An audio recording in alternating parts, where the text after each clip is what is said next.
മഹാദേവന്റെ അനുഗ്രഹം എല്ലാ ഭക്തരിലും നിറയട്ടെ.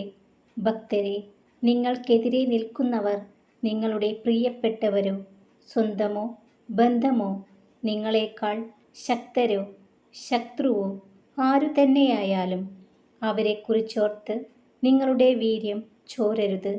ഏതൊരവസ്ഥയിലും നിങ്ങളെ ഉപേക്ഷിക്കാതെ ചേർത്തു പിടിച്ച് കൂടെ നിൽക്കുന്ന മഹാദേവനെ മാത്രം സ്മരിക്കുക. നിങ്ങൾ വിളിക്കുന്നത് മഹാദേവനെയാണെങ്കിൽ നിങ്ങളുടെ ഓരോ വിളിക്കും മറുപടി ഉണ്ടാകും. നിങ്ങൾ കടന്നു പോകുന്ന അവസ്ഥകൾക്ക് ഒരു മാറ്റം വരുത്തുവാൻ മഹാദേവന് ഒരു നിമിഷം മതി. ഭക്തരെ, മനസ്സ് എത്ര വേദനിച്ചാലും മറ്റുള്ളവർക്ക് വേണ്ടി സ്വന്തം ഇഷ്ടങ്ങളും ആഗ്രഹങ്ങളുമൊക്കെ മാറ്റിവെച്ച് ജീവിക്കുന്നവർ എപ്പോഴും ജീവിതത്തിൽ തോറ്റുപോകുന്നു.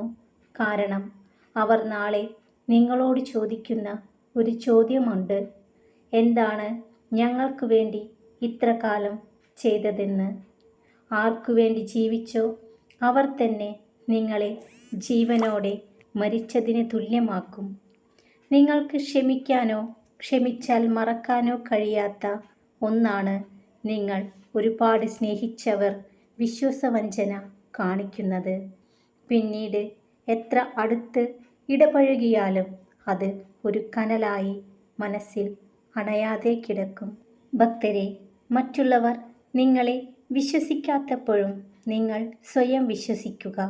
നിങ്ങളുടെ ആത്മവിശ്വാസം മാത്രമായിരിക്കും നിങ്ങളെ മുന്നോട്ടു നയിക്കുന്ന ഒരേയൊരു ഇന്ധനം. നിങ്ങൾ ജീവിക്കേണ്ടത് നിങ്ങളുടെ ആഗ്രഹങ്ങൾക്കനുസരിച്ചാണ്. നിങ്ങൾക്കുള്ള സമയം പരിമിതമാണ്. അതിനാൽ മറ്റുള്ളവരെ അനുകരിക്കാതെ ജീവിക്കാൻ ശ്രമിക്കുക. ഭക്തരെ, ജീവിതത്തിൽ ഓരോ ചുവടും കരുതലോടെ വേണം നീങ്ങാൻ.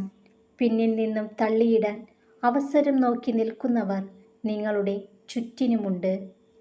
ചിലപ്പോൾ നിങ്ങൾക്ക് ഏറ്റവും വിശ്വാസമുള്ളവർ തന്നെയായിരിക്കും മുന്നിലുണ്ടാവുക.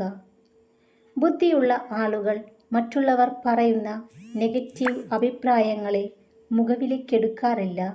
അതിലേക്ക് ശ്രദ്ധ ഊന്നിയാൽ അത് നിങ്ങളിൽ നെഗറ്റിവിറ്റി ഉണ്ടാക്കും എന്നത് ഒരു വസ്തുതയാണ്.